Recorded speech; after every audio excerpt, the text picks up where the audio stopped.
참 좋으신 아버지 하나님, 이 시간에는 말씀을 듣는 시간입니다. 성령님 역사하여 주시고 말씀 속에 하나님의 음성을 듣게 하여 주옵소서. 예수님의 이름으로 기도하옵나이다. 아멘. 잠깐 우리 영상 하나 보고 설교 시작하겠습니다.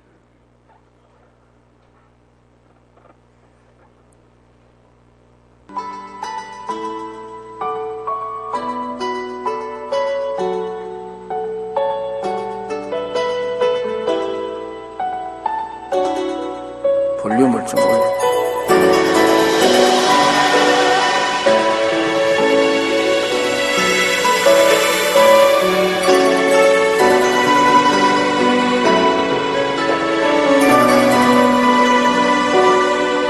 지극히 작은 자 죄인 중에 괴수 무익한 나 부르셔서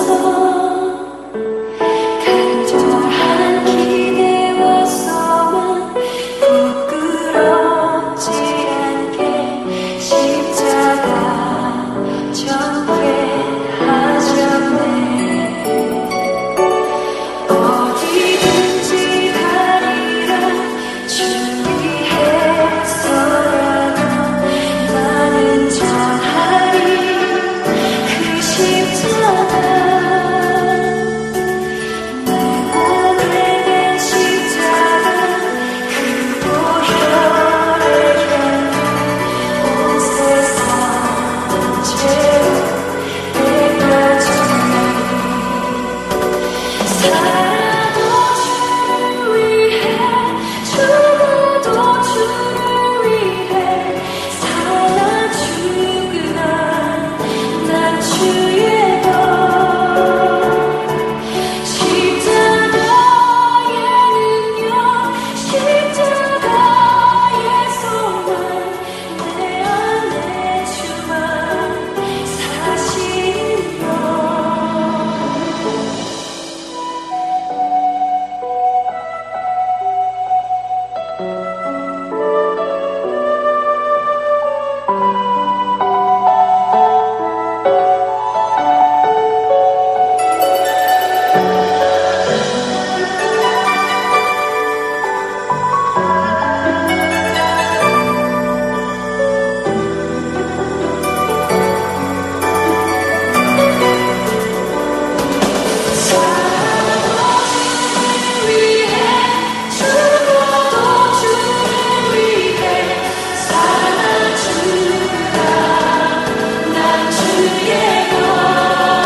십자가에는요 십자가의 소망 내 안에 주만 사시는 것.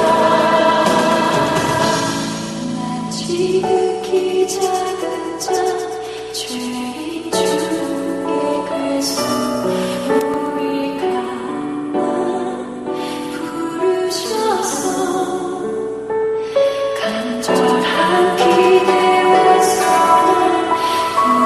부끄럽지 않게 십자가 전게 하셨네. 내 삶 나의 십자가.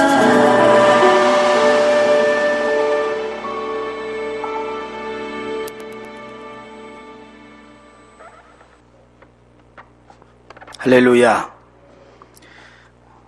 여러분, 이 영상은 130년 전에 이 어둠 속에 묻혀 있는 한국 땅을 복음 들고 찾아왔던 선교사들이 있었기에 지금 한국이 복음화되어 있고 저와 여러분이 예수 믿고 구원받게 된 줄로 믿습니다.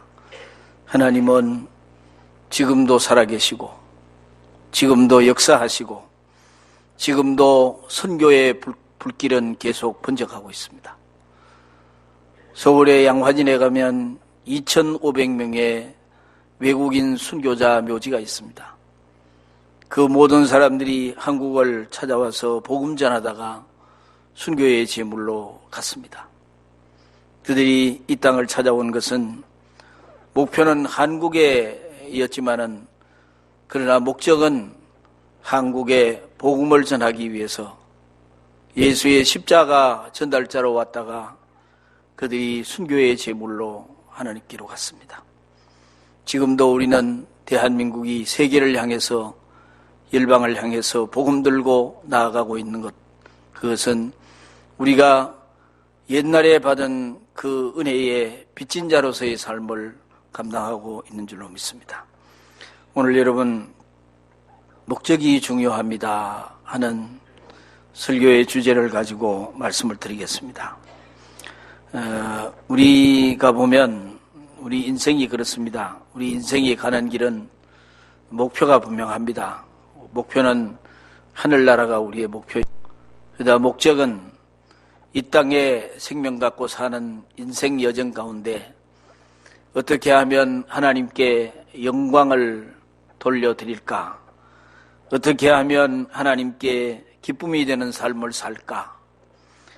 이것이 우리의 삶의 목적이라고 생각합니다.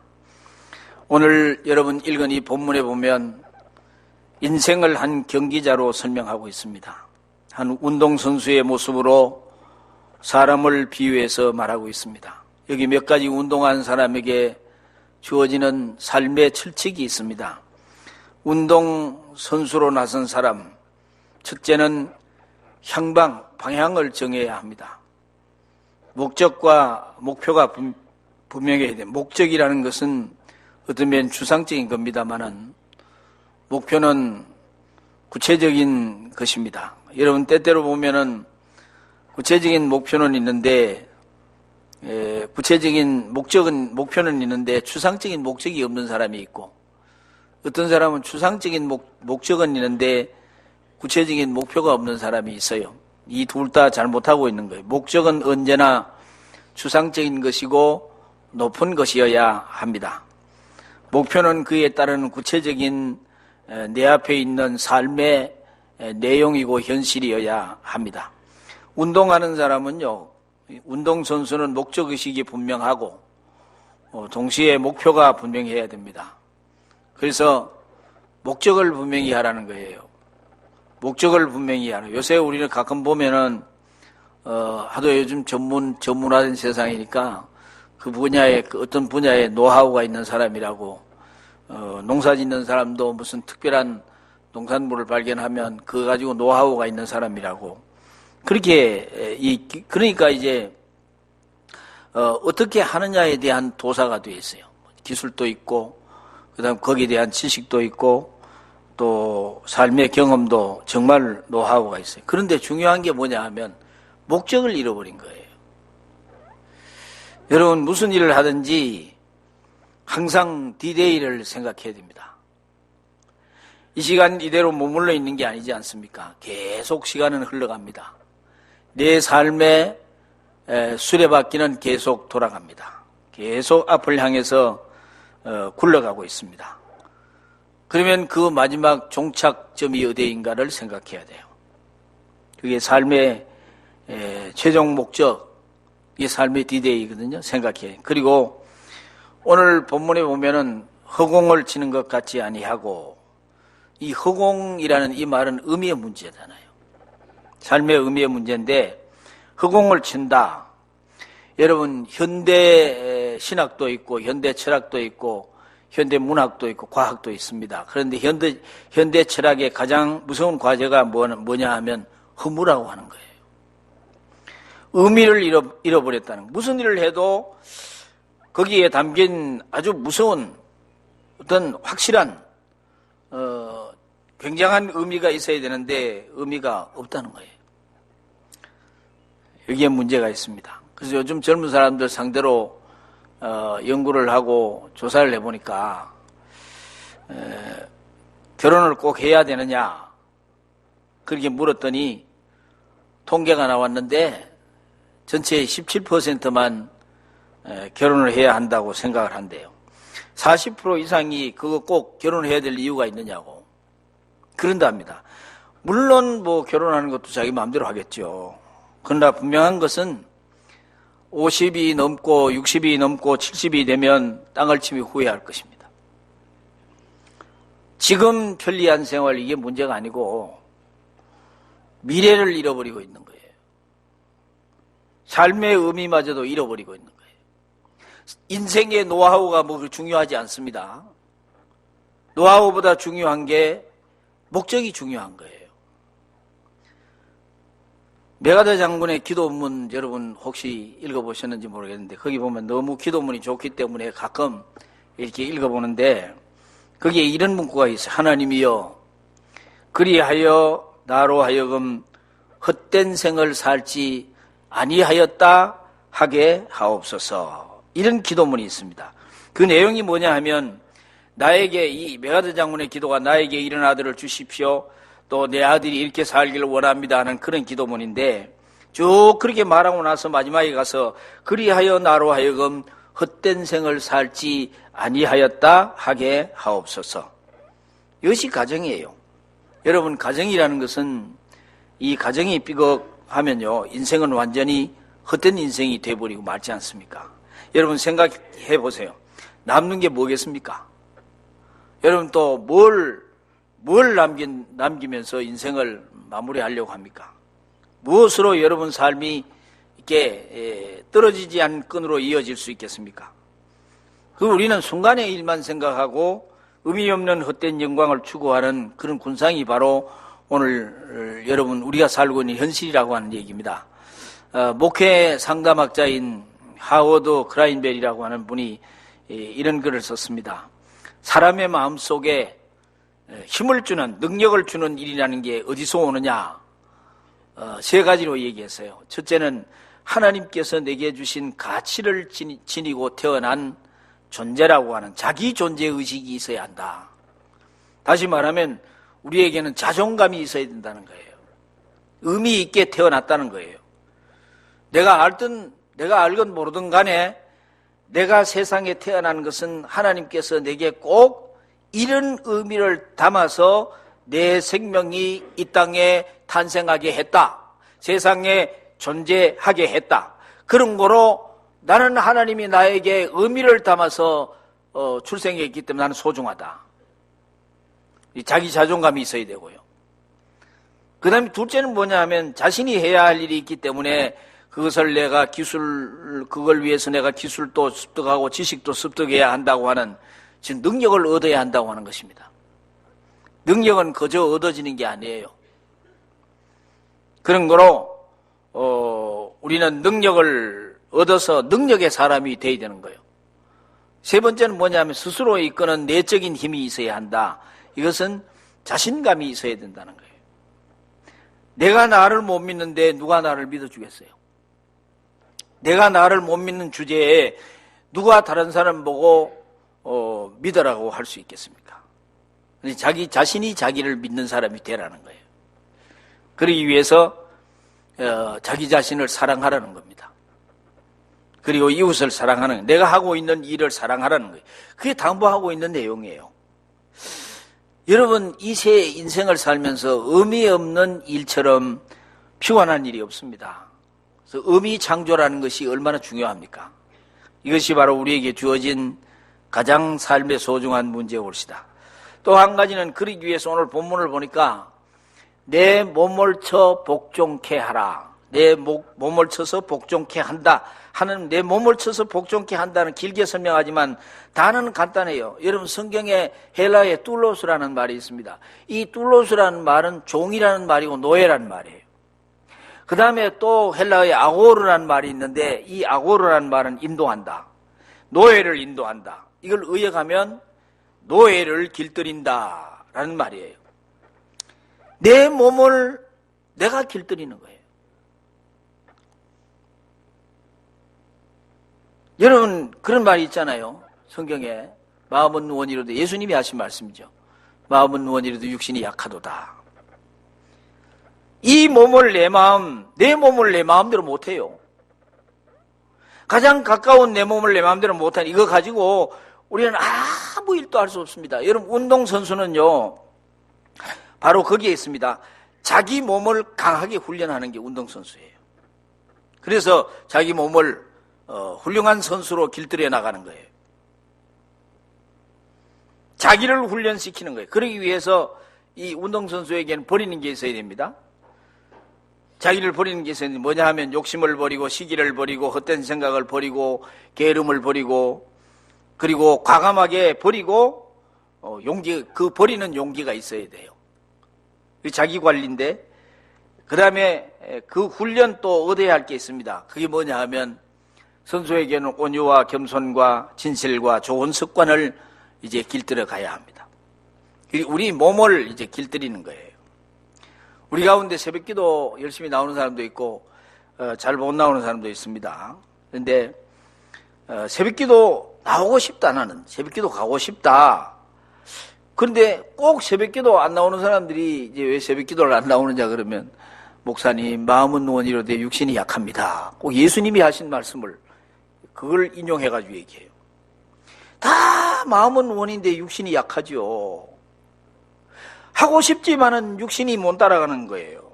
이게 뭐냐 하면 자기 몸을 훈련을 시켜야 돼요. 어떤 곳에 보니까 내가 잘못된 이런 습관이 있으면 이걸 고치려고 하면 새벽기도 한 가지만 봐도 새벽기도를 어떤 사람은 새벽기도 특별 새벽기도 같은 거 하면 뭐 한 며칠 새벽기도 나오고 나면 막 하루 종일 막 헤맨대요. 막 정신이 없고 의리하고 머리도 아프고 그래가지고 목사님 새벽기도 못 나가겠습니다. 그런 사람이 있어요. 제가 그런 얘기했어요. 아니 새벽기도를 하면 아프던 머리도 나아야 되는데 왜 아프냐고. 그런데 이게 뭐냐 하면 아직도 이 바이오 리듬이랑 우리 신체 리듬이 그게 훈련이 안 돼 그래요. 기도도 훈련이거든요. 기도도 훈련인데 이걸 훈련을 우리 몸의 리듬을 몸이 움직이는 리듬이잖아요. 이 리듬이 새벽기도 하는 리듬으로 바뀌려고 하면요 적어도 3년을 가야 됩니다. 3년 동안 계속 훈련을 해야 그 다음에 이 신체의 리듬이 새벽기도 하는 리듬으로 바뀌는 거예요. 그러면 아예 새벽이 되면 교회에 자동적으로 자동은 아니지만 자동 버튼을 누르는 것처럼 딱 몇 시 되면 일어나고 교회에 나오고 하는 그런 이제 신앙생활이 이루어진다는 거예요. 그 3년이 걸린대요. 뭐 새벽기도만 그런 게 아니고 여러분 모든 습관, 여러분 생활 속에 습관이 잘못된 습관을 이걸 뜯어 고치려고 하면 그걸 바꾸려고 하면 3년이라는 세월이 걸리는 거예요. 그러니까 그동안에 우리 마음속에 여러 가지 이제 운동선수와 같이 자기 몸을 길들이는데 필요한 게 많겠죠. 이런 건 하지 말아야 되고 해야 되고 또 이것은 반드시 해야 되고 뭐 그런 게 있겠습니까? 내 마음을 내 마음대로 할 수 있는 거예요. 못 하잖아요. 그 다음에 오늘 성경에 보면 절제한다. 절제. 여러분 절제는 뭐예요? 성령의 열매 9가지 열매 가운데 이 절제의 열매가 있습니다. 성령의 열매 가운데 하나예요. 그래서 여러분 절제가 뭐예요? 자기가 자기를 다스리는 게 절제예요. 신앙생활에 절대 필요한데 뭐 절제가 없는 운동선수는 운동 금메달 못 tab니다. 어떤 사람이 그랬어요. 권투 선수인데 세계 타이틀 도전해가지고 세계 타이틀을 타이틀 벨트를 이제 땄어요. 따가지고 그 다음에 이제 따가지고 가만히 있는 게 아니고 이제 세계 여러 나라에서 권투 선수가 계속 같은 급의 선수들이 도전장을 내는 거예요. 그래서 도전장을 내면 이제 1차 방안, 2차 방안, 3차 방안 그렇게 해야 되는데 이래가 이제 이 세계 타이틀을 가지고 있으니까 도전장이 온 거예요. 그래가지고 이제 일본에서 도전을 1차 방어전을 하는데 그냥 권투 선수가 링에 올라가서 KO패 하고 말았어요. 어떻게 타이틀을 가진 사람이 KO패를 합니까? 그래서 나중에 알고 보니까 그 운동하기 전날 저녁에 막 찌탕 술 퍼마시고 막 하여튼 그러고 그게 무슨 타이틀을 딸 수 있겠어요. 그러니까 자기 절제가 잘 안 되는 거예요. 자, 우리가 법을 지키는 거 준법도 그렇습니다. 준법 정신도 오랜 기간이 훈련돼. 중요한 게 있습니다. 또 하나는 뭐냐면 시간이라는 게 뭐예요? 저와 여러분이 공동적으로 고백해야 되는데 시간은 하나님이 우리에게 주신 선물입니다. 시간. 근데 그 시간을 조절할 줄 알아야 돼요. 운동선수에게는 보통 시간이 그 사람들에게 뭐라고 호칭하냐면 시간은 금이고 시간은 생명이라고 그래요. 그만큼 소중한 거예요. 근데 그 시간을 조절할 줄 알아야 돼요. 예를 들어서 마라톤 선수가 2시간 40분을 뛰잖아요. 그러면 그 40몇 킬로를 뛰면 그게 이제 시간 조절이 안 되면 이게 신체 자기 체력하고 시간 조절이 안 되면 가다가 그냥 엎어져 버리면 마는 거예요. 끝까지 시간 안배를 잘해가지고 힘의 안배를 잘해서 끝까지 뛰어야 된다는 거예요. 뛰다가 쓰러지면 안 되잖아요. 그러니까 하나님이 저와 여러분에게 주신 소중한 자산 가운데 하나가 시간이라는 자산이에요. 시간을 하나님이 주신 거예요. 우리는 시간이라는 하나님이 우리에게 허락한 그 시간만큼만 있는 거예요. 그렇잖아요. 여러분이 언제 죽을지 모르잖아요. 하나님이 내 생명을 부르는 그 시간까지만 하나님이 우리에게 시간을 주신 거예요. 이걸 가지고 우리 어떻게 살아야 하느냐 중요한 거예요. 영국의 제가 아는 선교사 우리 교단 하나인데 영국 본보스에 선교사로 가 있는 분이 있어요. 그분이 거기 오래 이제 감리교 목사인데 거기 가서 오래 있었는데 그 사람이 선교하는 게 뭐냐 영국 본토민을 선교하는 게 아니고 수많은 유학생이 와 있는데 유학생들을 이제 기도해주고 유학생들을 위해서 예배 드려주고 그 유학생들을 이제 선교하기 위해서 거기 가 있는 거예요. 그런데 한 분은 그런 한국에 나와서 하는 얘기인데 어떤 여학생이 딱 비행기표 가지고 들어왔는데 보통 영국이든지 미국이든지 박사학위 받으려면 5년이 기본이에요. 5년이 걸려요. 그런데 이 학생이 오자마자 막 신앙도 있는 데다가 더 이상 그 자기 집에 자기 부모님들에게 학비 보내는 소리도 안 하고 거기서 그냥 그 아르바이트 해가면서 공부를 하는데 새벽기도 왔다가 그 다음에 가서 아르바이트하고 그 다음에 학교 공부하고 이래가지고 5년 만에 집에서 돈 한 푼 안 받고 5년 만에 박사학위 받아가지고 한국으로 나가는 거 봤대요. 그런데 어떤 학생은 그냥 유학 왔다 치고 막 허랑방탕하고 공부도 안 하고 기가 막히는 아이들이 있대요. 그 황금 같은 시간, 그 많은 돈을 가지고 집에서 보내주는 학비와 생활비 받아가면서 공부하면서 왜 그렇게 시간을 낭비하느냐고. 그래서 만나가지고 얘기하면요. 그게 소규의 경일기래요. 듣지를 않는데요. 그냥 공부하러 나와 있는 집에서는 공부하는 줄 아는데 거기는 공부를 안 한대요. 그런 학생도 있대요. 얼마나 소중한 시간입니까? 그 시간을 낭비하는 게 죄인 거예요. 여러분, 시간을 어떻게 기술적으로 사용하느냐? 시간은 하나님 주신 선물이잖아요. 정말 목적의식을 가지고 목표를 향해서 그렇게 그 시간을 가지고 얼마나 기술적으로 사용하느냐 따라가지고 인생의 운명과 세계의 운명이 바뀌어지는 거예요. 달라지는 거예요. 여러분, 하나님이 내게 주신 시간이 소중합니다. 목적의식을 가지고 목표를 향해서 줄기차게 경기장에서 달리는 선수와 같이 달려가야 합니다. 오늘 여러분, 나를 인도하시는 하나님이 지금도 살아계시고 지금도 우리와 함께 계심을 믿으시기를 바랍니다. 우리의 경기장의 모습을 다 보고 있는 거예요. 얼마나 열심히 얼마나 목적의식을 가지고 목표를 향하여 달리고 있느냐. 운동장에서 얼마나 삶의 인생의 경기장에서 얼마나 잘 뛰고 있느냐. 어디로 가고 있냐. 제가 언젠가 그랬잖아요. 속도보다도 방향이 중요하다고. 만약에 속도는 있는데 방향이 엉뚱한 걸로 간다면 그 목표가 다른 곳으로 간다면 그건 안 되는 거죠. 그러나 방향이 분명하고 속도가 정말 속도가 있는 삶을 산다면 그 사람은 성공의 고지를 향해 올라갑니다. 요즘은 제가 뭐 이렇게 전에는 월요일 쉬는 날이면 등산도 가고 등산을 못 갑니다만은 이제 등산을 가면 예를 들어서 뭐 이 산 높이가 얼마다 가면 거기에 이 가면 산 아래 그 산의 높이 뭐 이런 게 또 올라가는 길 다 거기 안내가 돼 있어요. 그러니까 보면 이 산의 높이가 뭐 1100m다 그러면 1100m를 올라가는데 시간이 얼마나 걸리고, 그러면 이 올라가는 길이 뭐 지금 다 나오면 거기에서 뭘 하느냐면, 그러면 이 시간을 이 정상을 올라가려면 어떻게 해야 되겠다 하는 생각이. 근데 보통 보면 산을 오르는 사람들이 막 그냥 자기 힘만 믿고 막 그냥 뛰다시피 올라가면 중간에가 다 쓰러집니다. 그런데 그 체력이라든지 시간이라든지 이런 걸 조절해가지고 올라가면요, 정상에 가는데 별로 힘 안 들고 다 올라갈 수 있어요. 인생도 마찬가지입니다. 우리 믿음의 삶도 마찬가지입니다. 여러분, 2016년도에는 이 고쳐야 될 부분들 좀 고치세요. 새벽기도 못 나오는 사람은 새벽기도 나오는 훈련을 하고요.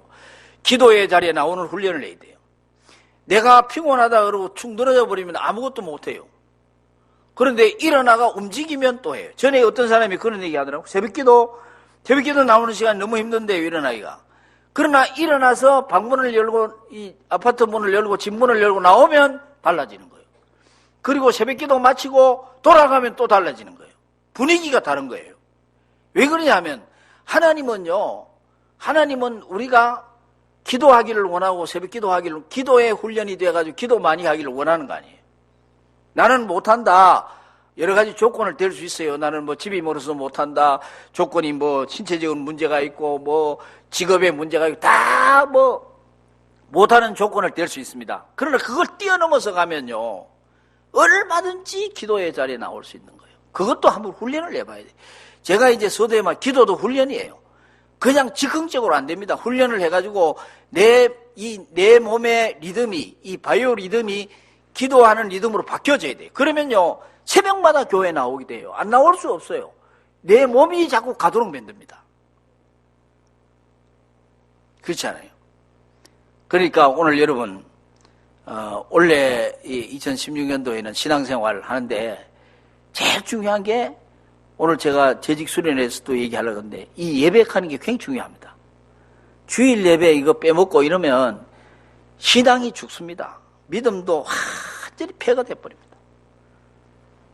그러나 별로 믿음이 없는 사람도 예배 시간에 충실히 나오고 예배 생활을 열심히 하면요, 나도 모르는 사이에 믿음이 자꾸 업그레이드 되는 거예요. 모르는 사이에 믿음이. 그러면요, 교회를 위해 충성하고 싶고 선교하고 싶고 주의 일 하고 싶고 하는 마음이 막 불같이 일어나는 거예요.